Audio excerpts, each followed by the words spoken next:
আহসান মঞ্জিল এই নামটির সাথে আমরা বেশ পরিচিত। পুরান ঢাকার এই জমিদার বাড়ি বাংলাদেশের ইতিহাসের এক বিশেষ জায়গা করে রেখেছে। আহসান মঞ্জিলের প্রবেশের টিকিট জনপ্রতি 40 টাকা করে এবং বাচ্চাদের টিকিট 3 থেকে 12 বছর পর্যন্ত 20 টাকা করে, আর বিদেশিদের জন্য টিকিট মূল্য হচ্ছে 500 টাকা। টিকিট কাটার পরে টিকিটটিকে গেটে চেক করিয়ে প্রবেশ করি ভিতরের অংশে। ভেতরে ঢোকার পরে হাতের ডান দিকে তাকালে দেখতে পারবেন দর্শনার্থীদের ব্যাগ ট্যাগ রাখার জন্য একটি কক্ষ। আহসান মঞ্জিলের নির্মাণ কাজ শুরু হয় 1859 সালে এবং শেষ হয় 1872 সালে। এটি পূর্বে ছিল ঢাকার নবাবদের আবাসিক স্থান এবং জমিদারদের সদর কাচারি। বর্তমানে এটি জাদুঘর হিসেবে ব্যবহৃত হচ্ছে।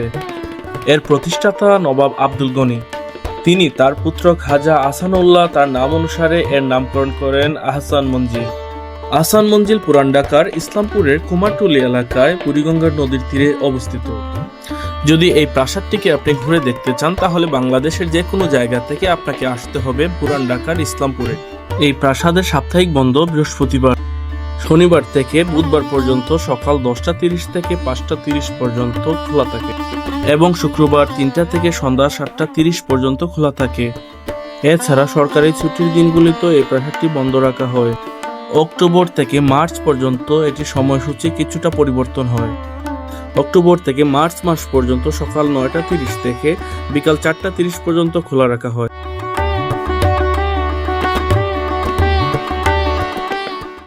এই প্রাসাদটির সামনে একটি বিশাল খেলার মাঠ রয়েছে এবং দুই পাশেই বিভিন্ন ফুলের বাগান রয়েছে।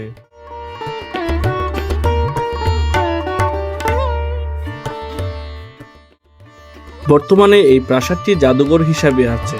এটি বাংলাদেশের জাতীয় জাদুঘর কর্তৃক পরিচালিত। এই প্রাসাদটিতে 31টি ঘর আছে, এর মধ্যে 23টি ঘর রাখা হয়েছে নবাবদের ব্যবহৃত আসবাবপত্র প্রদর্শনীয় হিসাবে।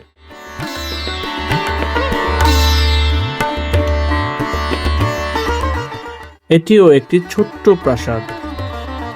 এটি হচ্ছে আহসান মঞ্জিলের ডেমো, যা বিভিন্ন ধাতু দিয়ে তৈরি করা হয়েছে।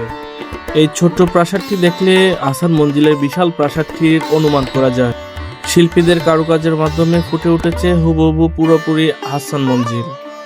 এই প্রাসাদটির ছাদ কাঠের এবং বারান্দা ও মেঝে মার্বেল পাথরের তৈরি।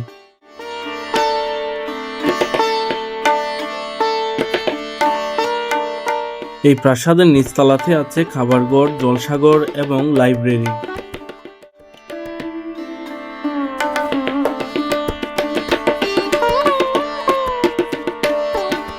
এই প্রাসাদের 31টি কক্ষের মধ্যে 23টি কক্ষে প্রদর্শনী উপস্থাপন করা হয়েছে।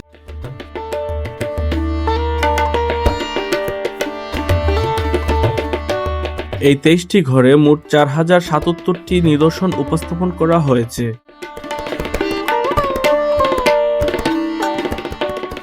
আহসান মঞ্জিলের ইতিহাস বেশ প্রাচীন ও বৈচিত্র্যময়। মুঘল আমলে এটি জামালপুর পরগনার জমিদার শেখ এনায়েতুল্লাহর রংমহল ছিল। পরবর্তীতে এটি ফরাসিরা কিনে এবং বাণিজ্য কুটিতে পরিণত করে।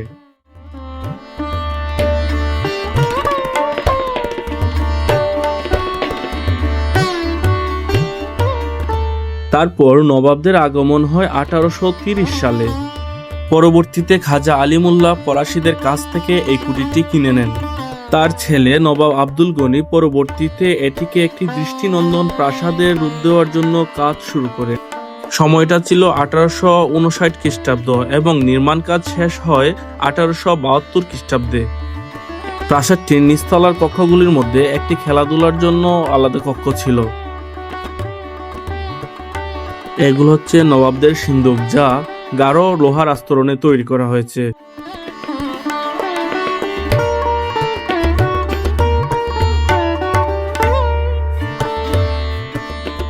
এই বিশাল এক সিন্দুকের ভিতরে আরো অনেকগুলি ছোট ছোট সিন্দুক রয়েছে, যেটি কিনা আলাদা আলাদা চাবি দিয়ে বদ্ধ থাকে এবং পরবর্তীতে এক বিশাল পাল্লা দিয়ে এই সিন্দুকটিকে বদ্ধ করে দেওয়া হয়।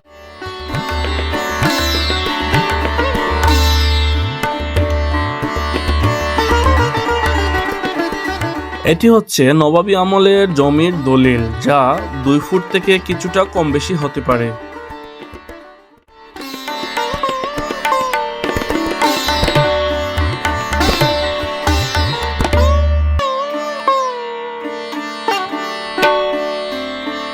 এই সিঁড়িগুলি দর্শনার্থীদের জন্য ব্যবহার করার কোনো অনুমতি নেই। প্রাসাদের দ্বিতীয় তলায় যেতে গেলে পাশের কক্ষ থেকে আরেকটি সিঁড়ি ধরে উপরে উঠতে হবে। এত বড় প্রাসাদের প্রথম তলা এবং দ্বিতীয় তলার ছাদ কাঠ দিয়ে তৈরি, এই বিষয়টি আমাকে খুবই অবাক করেছে।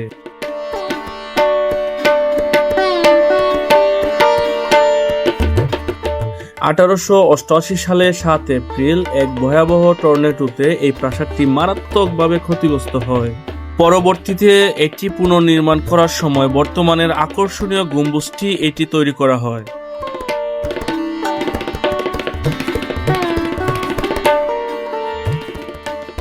1985 সালের 3 নভেম্বর আহসান মঞ্জিল প্রাসাদ ও এর সংলগ্ন চত্বর সরকার অধিগ্রহণ করার মাধ্যমে এখানে জাদুঘর তৈরির কাজ শুরু করে।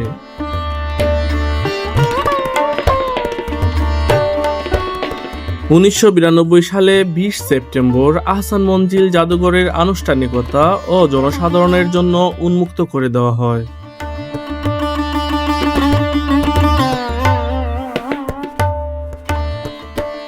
এখানে নবাবী আমলের একটি টেবিল ফ্যান, সিলিং ফ্যান ও একটি লাইট প্রদর্শনী করে দর্শকদের জন্য রাখা হয়েছে।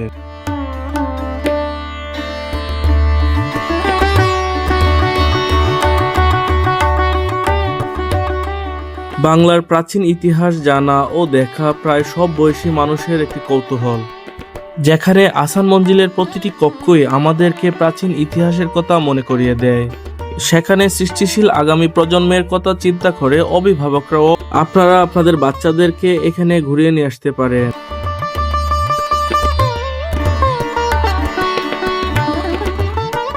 রাজবাড়ির ঠিক সামনেই আছে ফুলের বাগান ও খেলার মাঠ।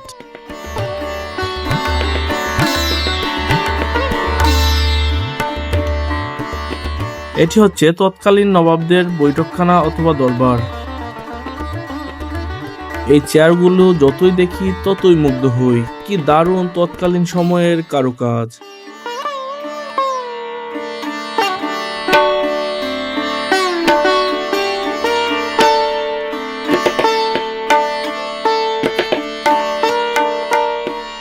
এই প্রাসাদের সামনেই বুড়িগঙ্গা নদী, আর এই নদীপথ ধরেই নবাবরা দেশে বিদেশে বাণিজ্য করে বেড়াতেন।